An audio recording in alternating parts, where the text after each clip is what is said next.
Football started last night. Fantasy managers, as we call them, were I think well served. Well served yesterday, as we talked about, as most of your fantasy players that were picked up in most leagues did something. And from CBS Sports, remember, 339-1140, 1-800-920-1140, or 44-1140. If you have questions, start, sit. A lot of people asking about Mike Evans on Sunday. A lot of different things. You want to come out and be 1-0 in your league, and our friend Dave Richard every Friday will help you do just that. Good morning, Dave. How are you? How is Florida? Florida is sunny right now. It'll probably rain later. And, hell of a game last night with Mahomes throwing 3 touchdowns, pretty much doing exactly what he's supposed to do. But the fantasy crowd that says, well, rookies have never done it before, they shouldn't be early round picks, they are taking a huge L today because of what Clyde Edwards-Helaire got done. Goodness gracious, almost 20 non-PPR fantasy points, and he didn't even catch a football. Lots of upside remaining for him. Just wish he could have scored from one of those short yardage touches that he had. Well, there were a lot of people. Listen, that the over-under had Vegas going on, because you saw that over-under anywhere from 53 to 55. So there was a lot of, with 54, the final number. I think 53.5 was the most popular figure. So when Helaire got 3 shots at the end zone at the end, you're thinking of the over-under. Plus, as you just mentioned, a lot of people, not just with him, but in my case, I have David Johnson. I'm playing against Clyde Edwards-Helaire. So I'm a huge Texans fan at that point. You're right. Huge debut. And I was one of those people yesterday. I said I was actually kind of surprised to see him go that high, a relative unknown, unless you're an LSU Tigers fan. And you're right. He, in game 1, certainly proved to be, much like Josh Jacobs last year, a rookie force to be reckoned with. And now the question that I've got for you, since you've got David Johnson on your fantasy team, surely you're thrilled with how he looked last night. Are you considering selling high on him? Yes. Knowing that also at something that happened last night, he had to leave the game because he got banged up, and we're assuming he'll be just fine because he finished the game. But would you consider trying to sell high on David Johnson? And as someone who doesn't have David Johnson, I don't think I'd be buying him, even if you were trying to sell high on him. I don't think I'm that desperate for a running back right now. Well, and the second part is why what I think is irrelevant. I think, yes, I would love to sell high on David Johnson. Got him late in my auction league. I would love to sell high, and if somebody came after me, I think it would take a number of injuries and a fairly consistent David Johnson to pull people out of that foxhole. But I think you're right. I think most fantasy managers are going to look at David Johnson all year. If you have him, you're just trying to ride the hot hand and you're crossing your fingers. But looking to acquire a guy, I think everybody's just waiting. I think he's going to be that guy that we're not going to know till towards the end of the year whether or not he's a guy you could have bought into. But I think people are going to freak out about him all year long. In the meantime, though, speaking of fantasy and being well served, how about can we start calling it, Dave, the annual Sammy Watkins gets you excited in game 1 game? Every year, dude. Yeah, I know. And it's funny, we did a live Twitch stream an hour before kickoff, or like leading up to kickoff. And the host of the stream, Adam Azer, said, should I start Sammy Watkins or Darius Slayton? And I had to talk him out of starting Sammy Watkins, which obviously looks terrible now, but you know that Sammy Watkins doesn't do this on a regular basis. And half the reason why he did was because of the way the Texans played defense against the Chiefs.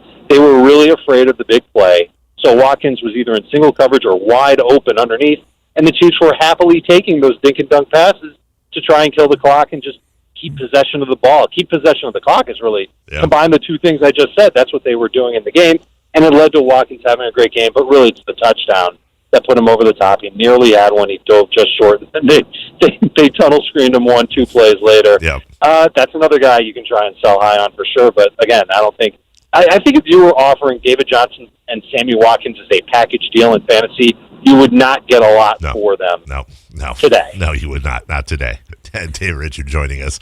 Another person worth talking about. This is another guy I have in one of my leagues, and a lot of people, I think, were he was definitely one of those, gosh, do I take a chance on fellers with Hopkins gone to Arizona now. A lot of people are taking long looks at Will Fuller V. and he came through last night. 8 catches, $112. He did not get in the end zone, but it certainly looked like the offseason reports that he and Deshaun Watson had really been forming more of a rapport. They loved him in camp. I'm not going to ask you, is he this year's Houston version of DeAndre Hopkins, but could Will Fuller work his way into wide receiver 1 for you in leagues? Well, he's got to stay healthy, and that's going to be the first thing that everybody knows and says about Will Fuller is, can he stay on the field, and then can he come through on those big plays is the next thing, because even on the very first drive, he had a drop. Yep. So there are some flaws to him, but he's healthy right now, and he's getting 30% of the target share right now. You might as well ride him as long as you can. And if this Texans defense continues to play like it did, then they're going to be trailing in a lot of games. And Watson clearly reverted to leaning on one receiver, which is what he did with Hopkins for years and years. And now that receiver is Fuller. I was under the belief that they were going to try and be more of a spread offense this year. And they were for most of the first half. And then once they got behind, it was a lot of Will Fuller. And honestly, he could have had a touchdown if not for the way that he played a deep pass from Watson. Watson's pass wasn't perfect.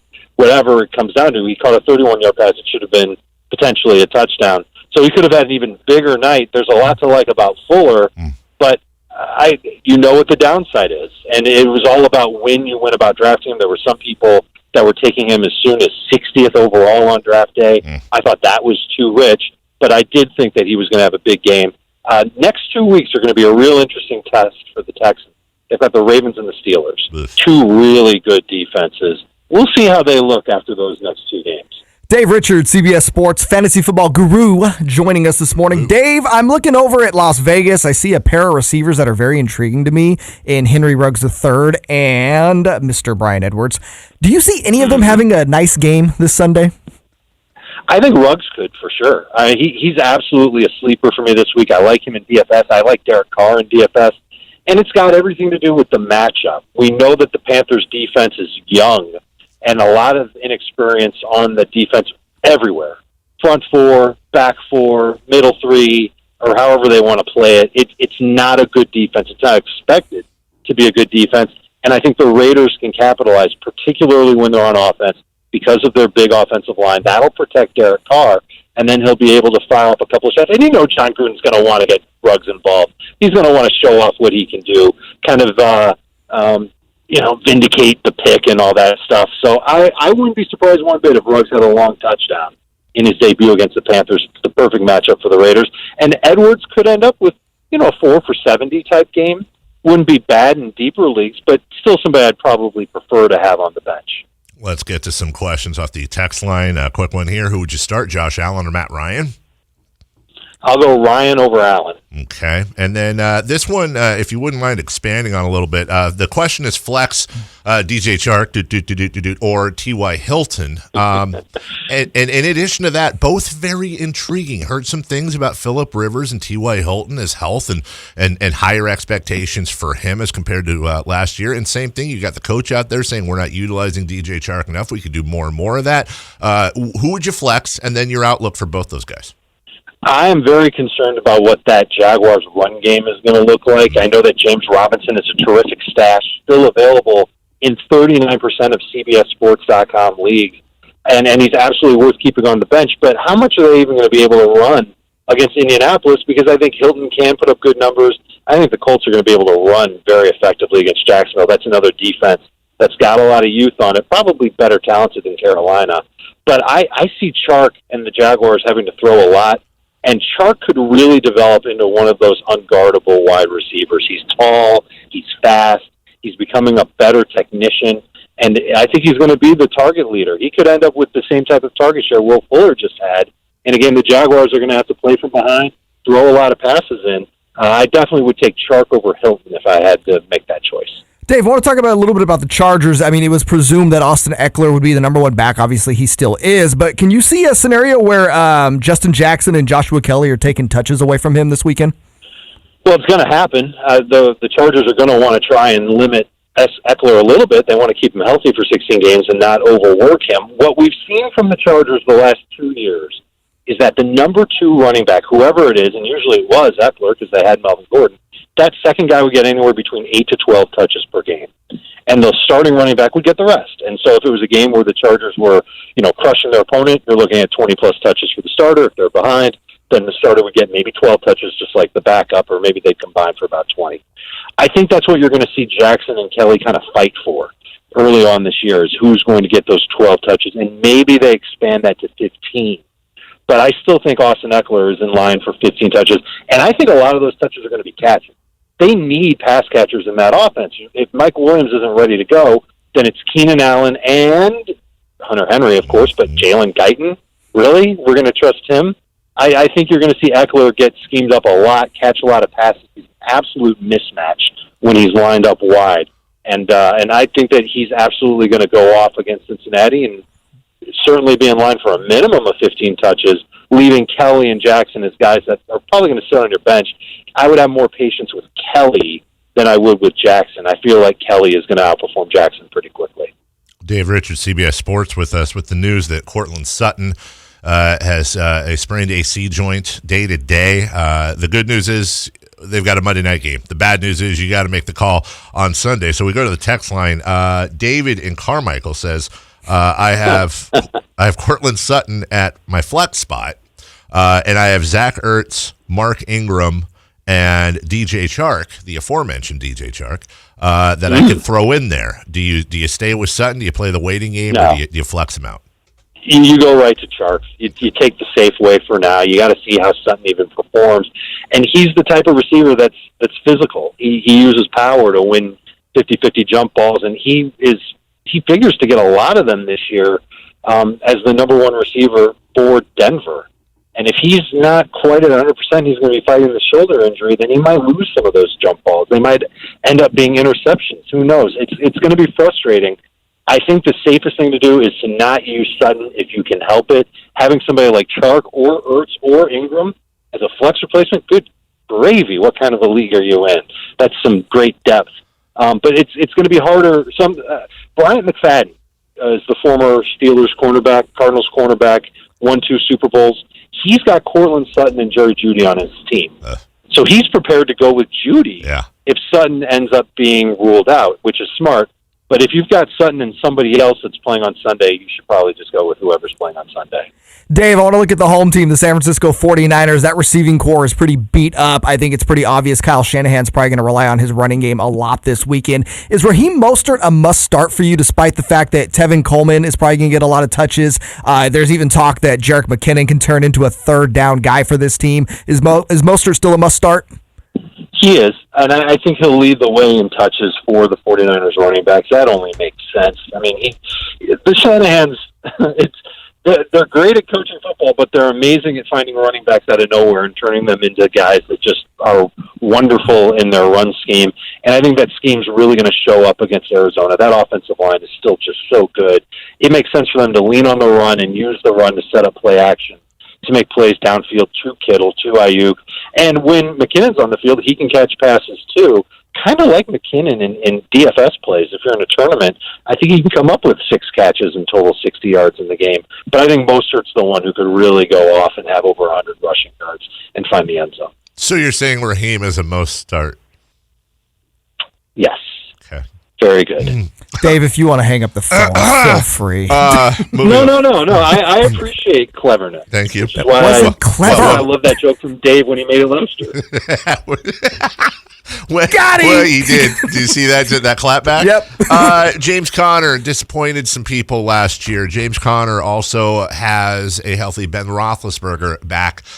In your opinion, seeing where he's been going in drafts, too low, just right, or even too high? Are we talking about Roethlisberger or Conner? Conner. I apologize. Conner. Okay, because obviously Roethlisberger was going pretty low. Yeah. He's the best streamer you could ask for this week. He's taking on the Giants. And Conner was just right. I saw him going in round 3 in most leagues. I would have been comfortable taking him in late round 2. Okay. And the reason why I say that is because there was definitely going to be a surge in running backs and drafts. Most people saw that in their fantasy leagues. And Conner was the last of the running backs that you could see getting 1,400 total yards and double-digit touchdowns. He was the last of those guys. And I'm very comfortable using him against the Giants. I think New York's defense is going to be in big trouble all year long. And I think Roethlisberger is kind of chomping at the bit to get back out there. He hasn't played football in basically a year. He said he would be nervous and rusty and all that. He's going to knock that rust off pretty quick. He's going to have a good game. Wouldn't surprise me if they tried to scheme up the Giants. New York's best asset on defense is their D-line. Kind of take advantage of their aggressiveness on the defensive line, use the running backs out of the backfield, especially in the red zone, to catch a pass or two. Connor should have a great game. Dave, an interesting matchup I'm looking at this weekend is the Rams and the Cowboys. Who on each of those teams is sticking out to you as guys that you think could be sleepers and have a big game that guys need to start this week? Well, I think CeeDee Lamb could absolutely be that guy. We know that Jalen Ramsey is probably going to follow Amari Cooper when he lines up on the outside. And Cooper can play in the slot, but that's really going to be Lamb's specialty is in the slot, which means he won't see any of Jalen Ramsey, which means they'll be in a good matchup. And really, the Rams are going to have a devil of a time taking care of the Cowboys' offense. They have so many weapons, and LA's linebacking core is really inexperienced, so they're going to take advantage of that for sure. So Lamb would be one of those guys. Blake Jarwin would be one of those guys, again, taking advantage of the Rams right up the middle of their defense. I think you could see Jarwin in the red zone be a factor, catch a touchdown, and do well. And then on the other side of the ball, I'm hesitant to say Cam Akers could be that guy. It wouldn't surprise me if he had 10 touches. But this is not going to be an easy game for the Rams' run game at all, especially since their offensive line. The jury's still out on them, but my guess is that they won't be very, very good. Everybody else for the Rams, maybe Jared Goff. You know, it's week one. You've probably got a better quarterback option than Goff. But if you want to be sneaky, you know, they've got those one-game slates for football. You could use Goff in your captain spot. I don't think everybody's going to do that. They'll probably take a Cowboys player there. Goff could be different, and he could throw 40 passes in this game. Florida State's Cam Akers. Dave Richard joins us. You mentioned CeeDee Lamb, and you mentioned Florida State's Jalen Ramsey, speaking of following Amari Cooper around. So that leads perfectly into my question about Michael Gallup, guy who put up numbers last year relatively quietly, and I saw him all over the place in leagues I was drafting in. Your thoughts on him for this season? For the season, I think he can be anywhere from a low-end number 2 wide receiver to a great flex. I believe most fantasy managers will find a way to start Gallup week in and week out because of this Cowboys offense being aggressive with the pass, and Gallup probably seeing a lot of single coverage, which he can beat. He's one of those physical perimeter receivers like Cortland Sutton, not necessarily a burner, but a guy who has size on his side. And he is good with the deep ball, just not necessarily has the top-end speed. So this week is again, one of those weeks where you'll probably look at him as your number 3 receiver or a flex in PPR, and a damn good one at that. Would you go with him over McLaurin or Metcalf? I don't think I would go with him over Metcalf. I'm expecting that Seahawks-Falcons game to be high-scoring. And it's a close call with McLaurin. I've been kind of against McLaurin this week against Philly. I got to do a little bit more research on him. For now, I believe I have Gallup ranked higher. Where can people read, watch, interact, touch, whatever with David Richard? You can absolutely whatever on Twitter, at Dave Richard, all one word on Twitter. And then in an hour and 8 minutes, I will be live on CBS Sports HQ breaking down the DFS slate. We've been doing this for years now. Friday has been DFS day. And we'll have some comments on the game last night as well. But good, cheap bargain players. There's a tight end that I think is absolutely worth giving a shot for this week in DFS. I'll reveal that on CBS Sports HQ. The show is called Fantasy Football Today, and it starts at 9 a.m. Pacific time. You know, I always appreciate you waiting till 9 so we're not competing. Thank you. Of course. That's nice of you. Of course. And how about those Canes? They beat the University of Alabama. Yeah, they trounced Alabama. Nick Saban, I mean, my goodness. Boy, Hey, fire should Nick him. Saban be fired? Yeah. 339-1140. Turnover chain. My goodness. How about those kids? That was pretty. Yeah. They look good. Hopefully it's sort of a good year for them and not the Florida State Seminoles. Yeah, well, more of that next week as I come up with more Raheem Mostert jokes. Hey, thank you so much. Always a pleasure to have you, and we'll talk to you throughout the season, buddy. You got it, gentlemen. Be good. It's the Carmichael Dave Show on Sports 1140 KHTK.